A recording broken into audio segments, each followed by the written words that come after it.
ஆத்ம வணக்கம். ஆத்மபிதா சுவாமி சிவானந்த பரமஹம்சர் அவர்கள் அருளிய இரவும் பகலும் சொப்பனமே.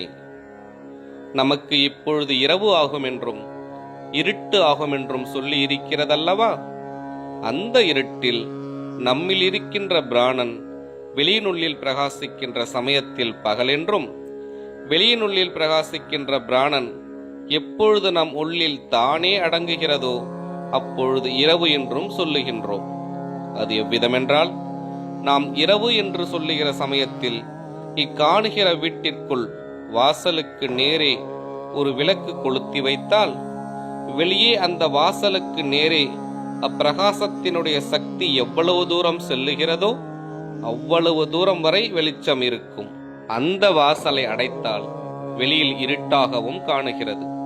அதை போலவே நம்முடைய புருவ மத்தியத்தில் பிராணனாய் சூரியனாயிருக்கிற பிரகாசம் அகங்காரமாயிருக்கிற வாசலின் வழியாய் வெளியினுள்ளில் பரவி பிரகாசிக்கின்றது. அப்பொழுது நமக்கு பகலென்றும், அந்த அகங்காரமாயிருக்கின்ற கதவடைத்து வெளியினுள்ளில் பிரகாசிக்காமல் வரும்பொழுது நமக்கு இரவென்றும் சொல்லுவதாகும். இதுவாகும் நாம் சொல்லி வருகிற இரவினுடையவும் பகலினுடையவும் நிலைமை.